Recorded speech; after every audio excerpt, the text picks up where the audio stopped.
함께 기도드리고 오해배를 주님께 드리도록 하겠습니다. 함께 기도합니다. 사랑이 충만하신 하나님 아버지, 우리 가운데 은혜를 더해 주시며 이 예배 가운데 주의 말씀을 듣고 그 말씀을 붙들고 살아가는 은혜가 있게 하여 주옵소서. 모든 것을 예수님의 이름으로 기도드립니다. 아멘. 함께 찬송가 405장 찬양하겠습니다. 찬송가 405장 찬양합니다.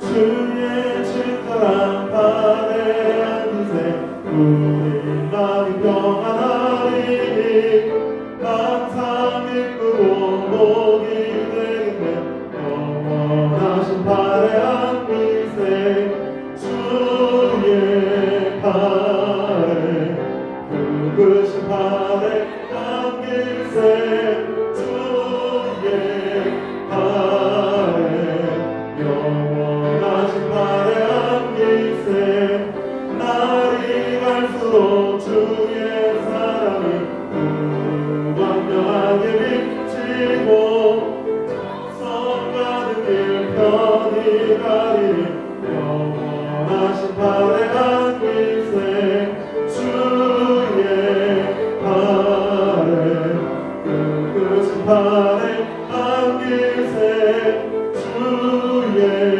발에 영원하신 발에 앉으세 주의 보좌로 나갈 때에 기뻐 찬미 소리 맺히고 겁과 두려움 없어지리 영원하신 발에 앉으세 주의 발에 굵으신 발에 앉으세 주의 발에 영원하신 발에 앉으세. 아멘. 함께 찬송가 407장입니다. 구주와 함께 나 죽었으니 함께 찬양합니다. 구주와 함께 나 죽었으니 구주와 함께 나 살았구나 영광의 그날을 이르도록 언제나 주만 바라봅니다. 언제나 주는 날 사랑하사 언제나 새 생명 주시나니 영광의 그날에 이르도록 언제나 주만 바라봅니다. 마음속에 시험을 받을 때와 무거운 근심이 있을 때에 주께서 그때도 같이 하사 언제나 나를 도와주시네 언제나 주는 날 사랑하사 언제나 새 생명 주시라니 영광의 그날에 이르도록 언제나 주만 바라봅니다. 뼈 아픈 눈물을 흘릴 때와 쓰라린 마음으로 단식할 때 주께서 그때도 같이 하사 언제나 나를 생각하시네 언제나 주는 날 사랑하사 언제나 새 생명 주시라니 영광의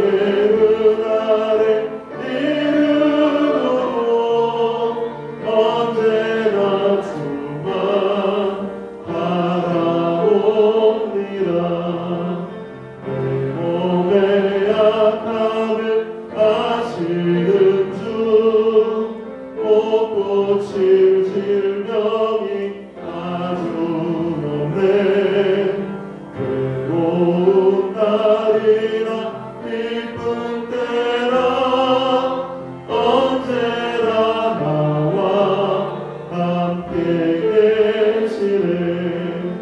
언제나 주는 날 사랑하사 언제나 새 생명 주시나니 영광의 은혜를 이름으로 언제나 주만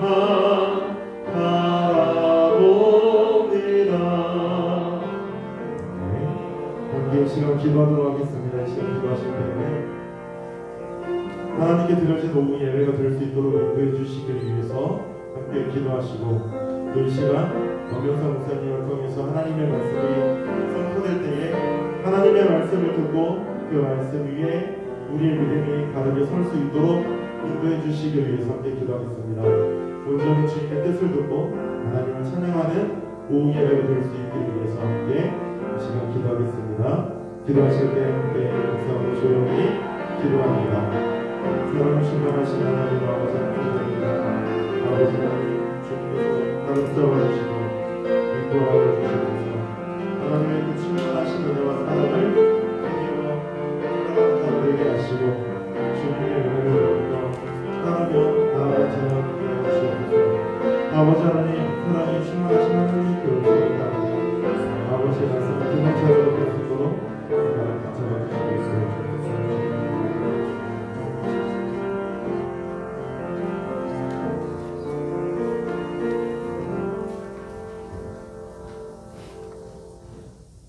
지금도 살아계시어 인간의 성사하고 주여 우리의 주관자가 되시는 거룩하신 여호와 우리 하나님의 그 부신 이름을 찬양합니다. 지난 한 주간 저의 잘못을 고백합니다. 우리의 모든 잘못을 회개하오니 용서하여 주옵소서. 코로나로 인하여 모든 것이 멈춰진 상황이지만 이 안타까운 상황이 더 이상 오래가지 않도록 주께서 은혜를 베풀어 주시기를 간절히 원합니다. 온라인 예배가 자주 진행되고 성도들의 교제가 소원해지고 있습니다. 이럴 때 저희들이 서로 사랑하며 무단하고 돌아보는 시간이 되게 하옵소서. 주님의 이름으로 사랑하고 십자가의 승리로 헌신하게 하옵소서. 자신을 내어주므로 모든 이들을 사랑하시고 모든 이들을 내신 주님처럼 우리 교도 한 마음으로 사랑하고 헌신하게 하옵소서. 아름다운 계절과 수확에 주신 하나님께 감사드립니다. 이번 추석 명절은 평범한 일상이 얼마나 큰 감사의 일을 깨닫는 시간이 되게 하시고 나라의 소중함, 교회의 소중함, 가정의 수용을 알며 감사하는 축복의 시간이 되게 하옵소서. 온 가족이 서로 한 상에 둘러앉아 말씀을 읽고 나누고 예배할 수 있는 명절 되기를 소망합니다. 주의 성전이 아닌 각자의 가정과 처소에서 드리는 우리의 예배와 기도이지만 이 시간 우리의 마음과 생각이 주 안에서 하나 되고 거룩하게 하시고 우리가 드리는 예배와 찬양과 기도를 받으시어 들으시고 목사님을 통해 주시는 한량없는 은혜의 말씀으로 우리의 영양심을 채워주시기를 원합니다. 이 시간 예배의 시작과 끝을 오늘 시작해 주시옵시고 모든 고백과 간구를 예수님 이름으로 기도합니다. 아멘.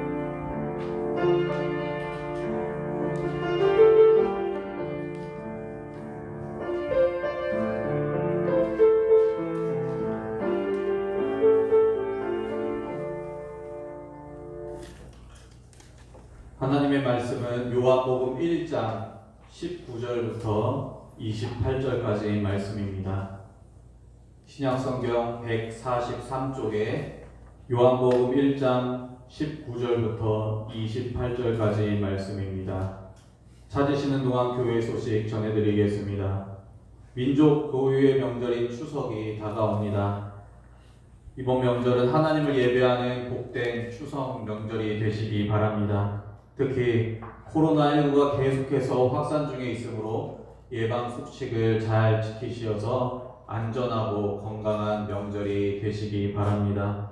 추석 가정 예배 순서지가 은혜홀 앞에 비치되어 있습니다. 예배하실 때 참고해 주시기 바라고, 또 10월 1일 목요일과 2일 금요일의 새벽 기도에 차량 운행은 쉽니다. 새벽 기도에는 정상적으로 모이도록 하겠습니다. 기타 다른 광고는 주보를 참고해 주시기 바랍니다. 요한복음 1장 19절부터 28절까지 말씀을 제가 읽어드리겠습니다. 유대인들이 예루살렘에서 제사장들과 레위인들을 요한에게 보내어 내가 누구냐 물을 때에 요한의 증언이 이러하니라. 요한이 드러내어 말하고 숨기지 아니하니 드러내어 하는 말이 나는 그리스도가 아니라 한데 또 묻되 그러면 누구냐 내가 엘리야냐 이르되 나는 아니라 또 묻되 내가 그 선지자나 대답하되 아니라 또 말하되 누구냐 우리를 보낸 이들에게 대답하게 하라. 너는 내게 대하여 무엇이라 하느냐 이르되 나는 선지자 이사야의 말과 같이 주의 길을 곧게 하라고 광야에서 외치는 자의 소리로라 하니라.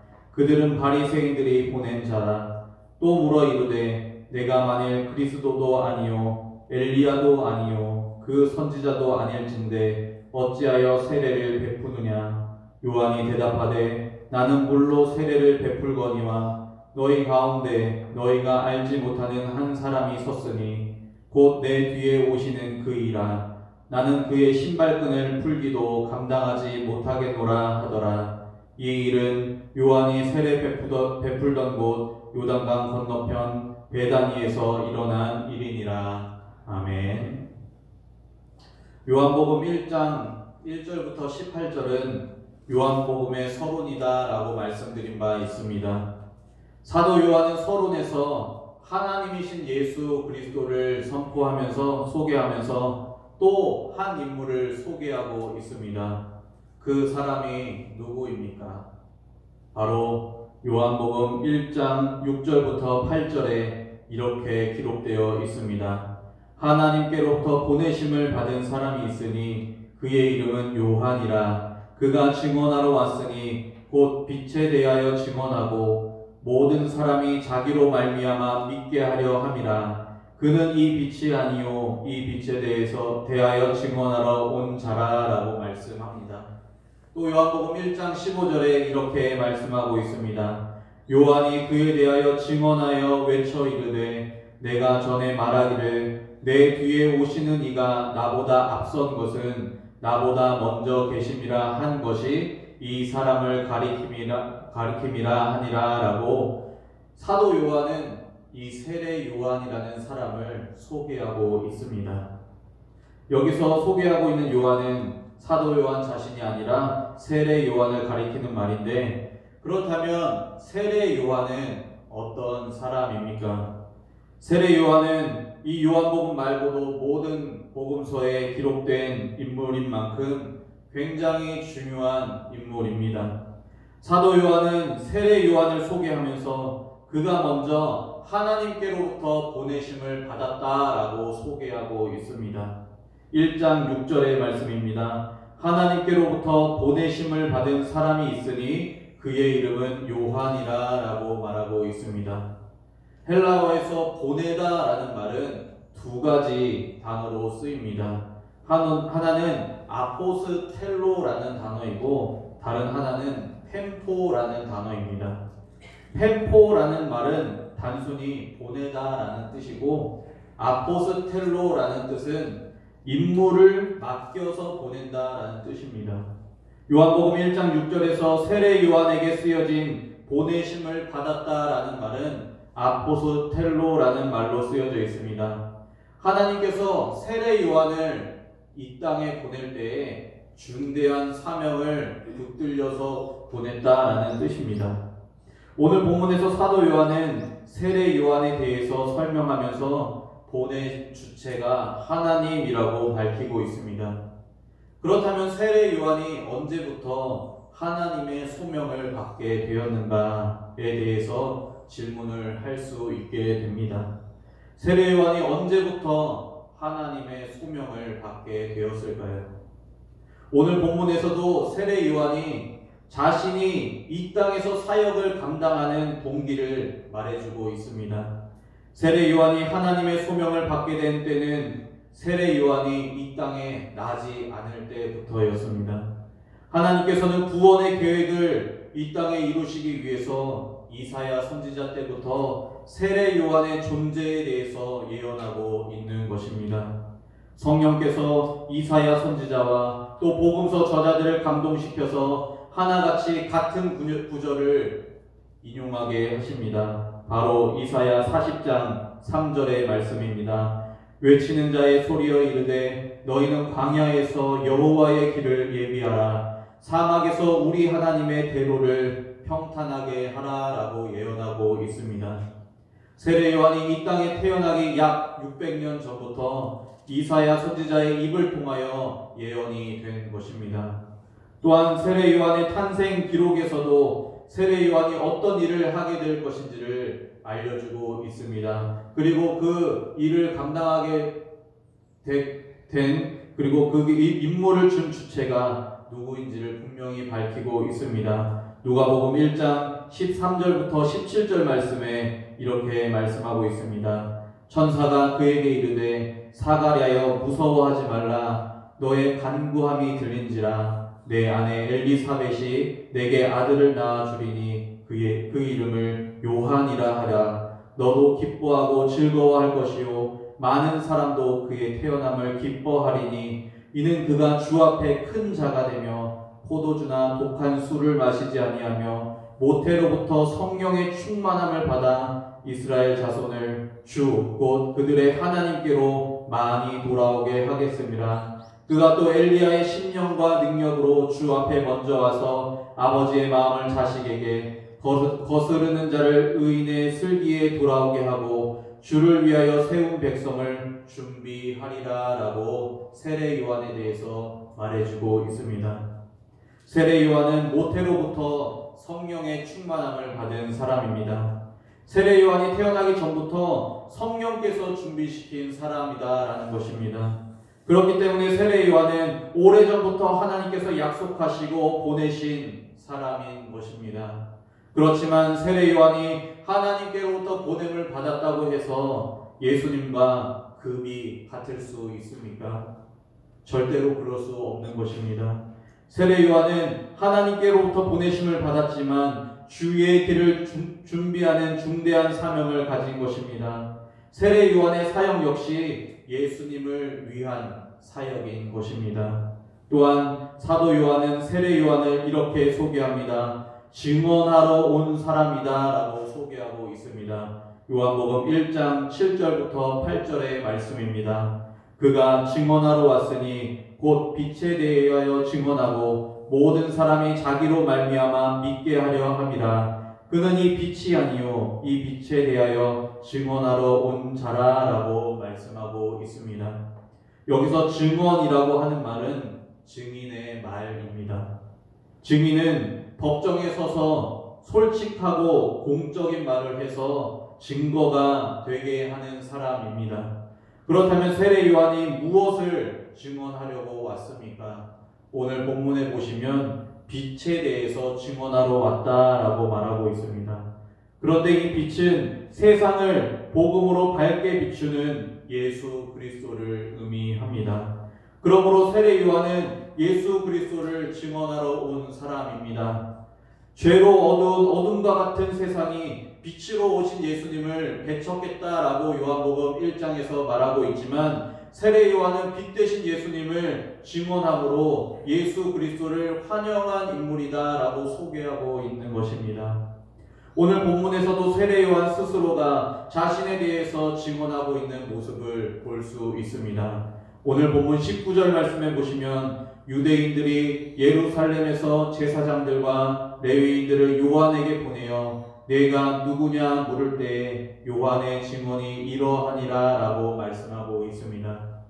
여기서 유대인들은 바리새인들을 주축으로 한 지도층을 의미합니다. 24절에 보시면 그들은 바리새인들이 보낸 자라라고 덧붙여 설명하고 있습니다.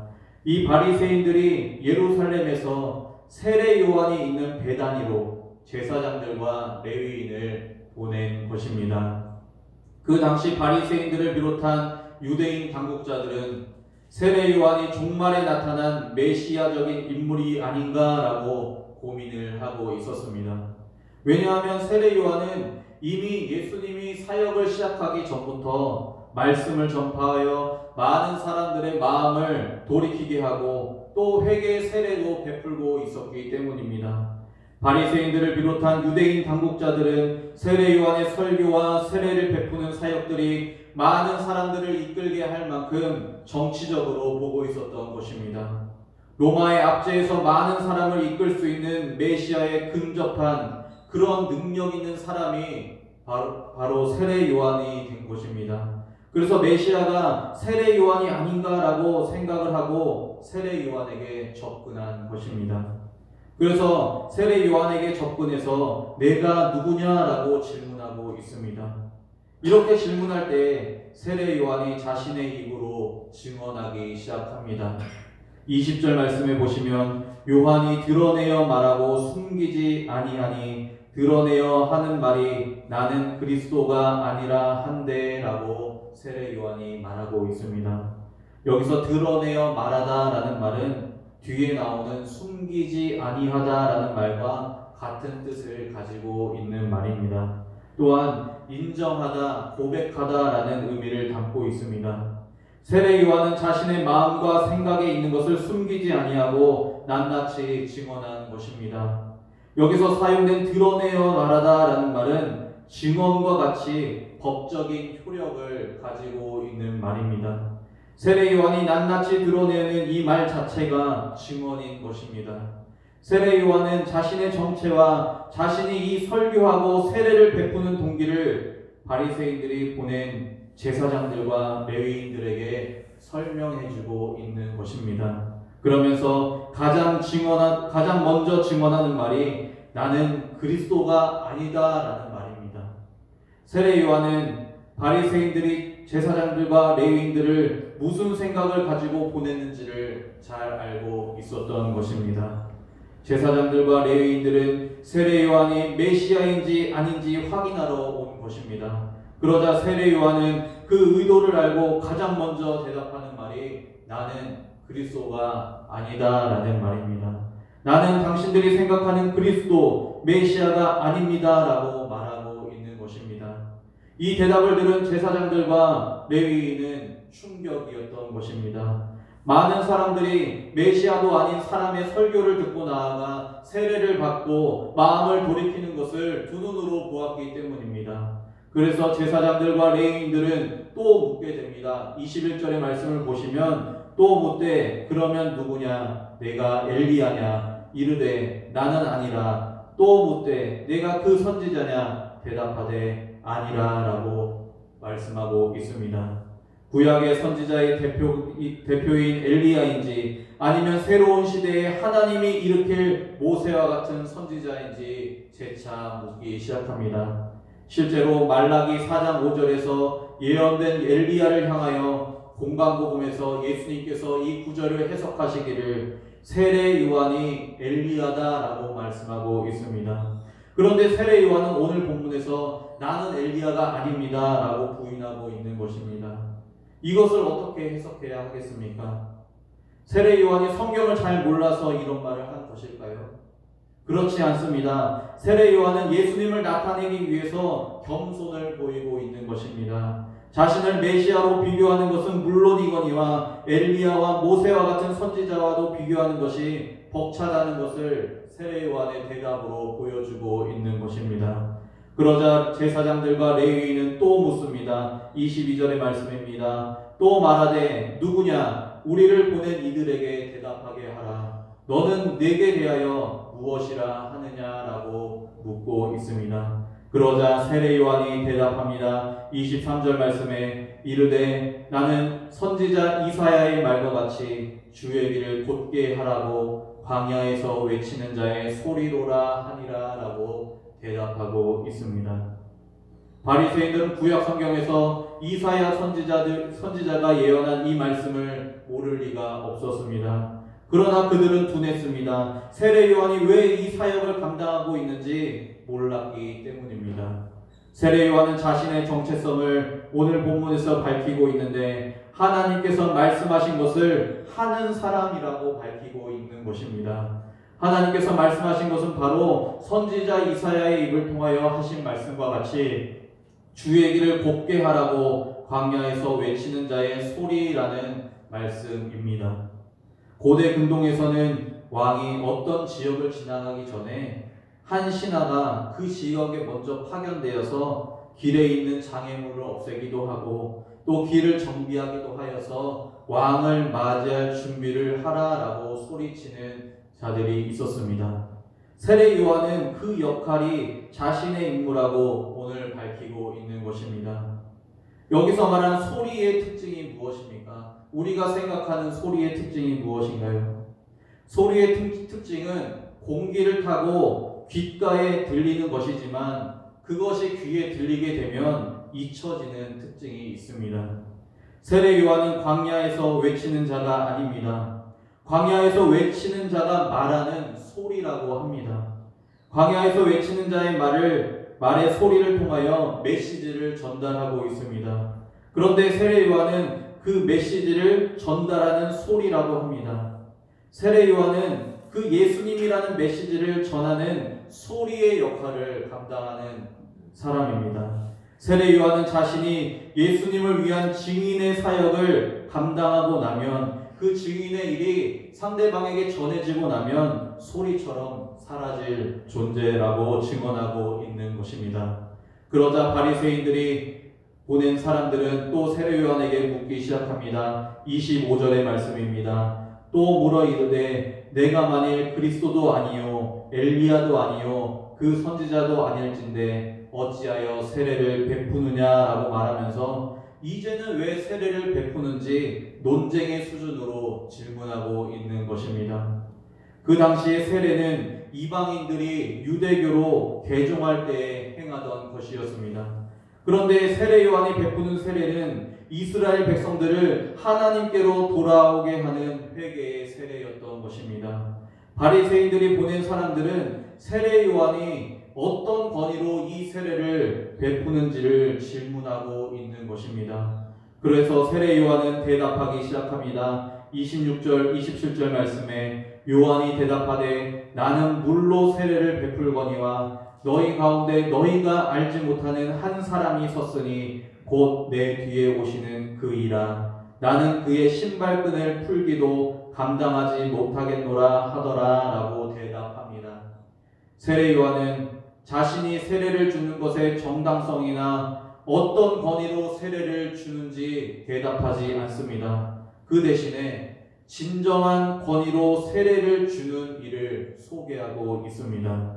세례 요한이 대답하는 것은 나는 단지 물로 세례를 베풀지만 내 뒤에 오시는 너희가 알지 못하는 한 사람이 곧 올 것이다 라고 말하고 있습니다. 마태복음의 표현을 빌리자면 그는 나보다 능력이 많으셔서 성령과 불로 세례를 베푸실 분이라고 증언하고 있는 것입니다. 그런 능력 있는 분이 세례 요한의 뒤에 오실 것이기 때문에 세례 요한은 그의 신발끈을 풀어주기도 감당하지 못하겠다라고 말합니다. 신발끈을 푸는 것은 그 당시에 종들이 하던 일이었습니다.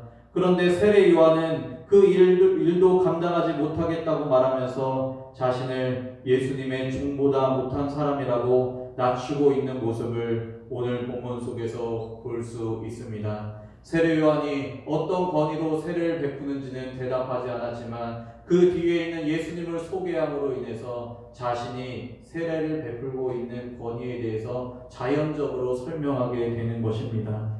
말씀을 맺겠습니다. 우리가 예수 그리스도를 전하고자 한다면 세례 요한과 같은 마음으로 전해야 합니다.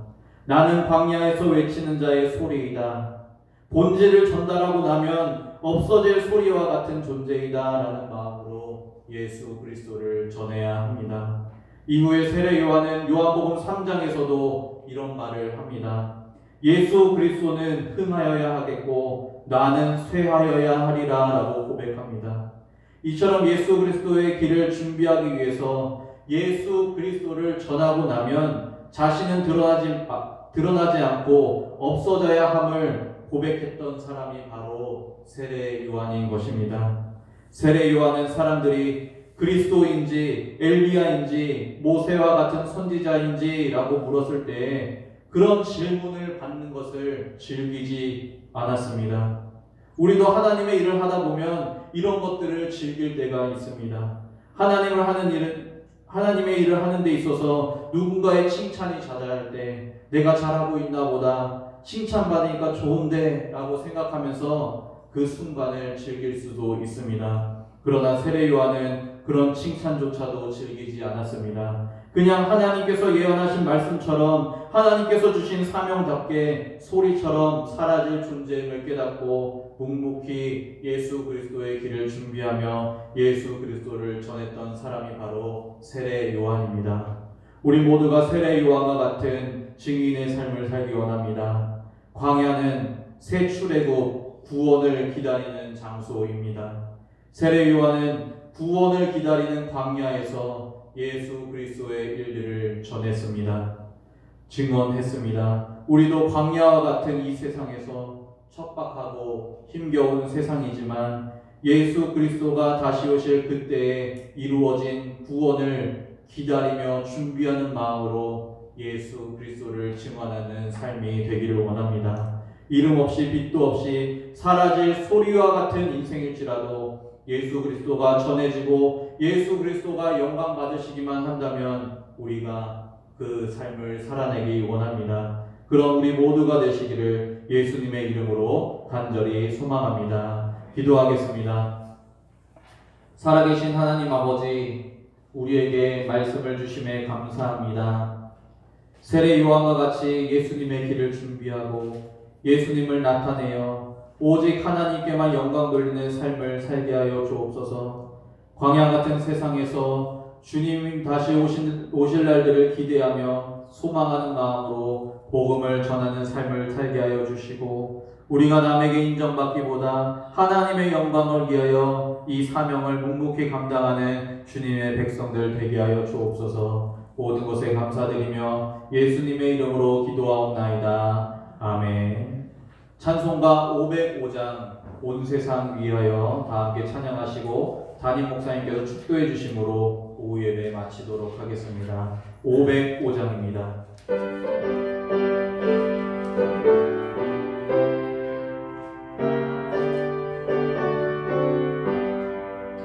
온 세상 위하여 나 복음 전하리.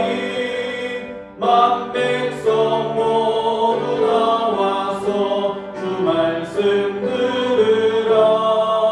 죄 중에 빠져서 헤매는 자들아, 주님의 음성 듣고서 너 구원 받으라. 전하고 위로해 매일 증인 되리라. 세상 모든 사람 다 듣고 그 사람 알도록 온 세상 위하여 이 복음 전하리. 저죄인 회개하고서 주 예수 믿으라.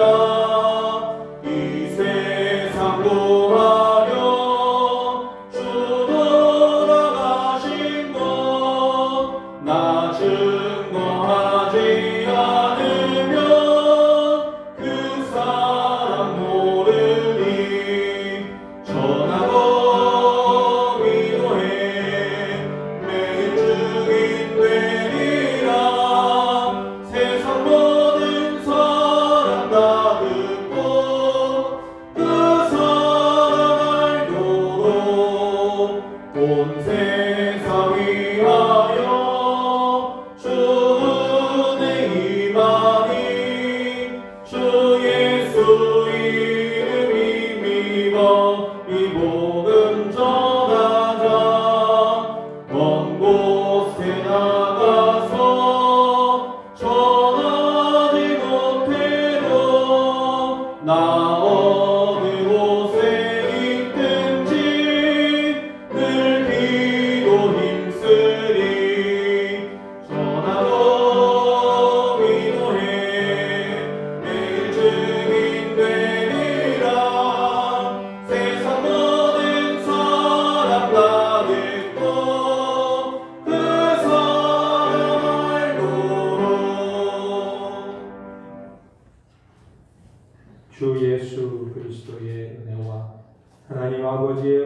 무한하신 사랑과 성령님의 교통하심이 매일 증인의 소리가 되기를 원하는 중앙의 모든 권속들 위해 이제로부터 영원토록 함께 있을지어다. 아멘.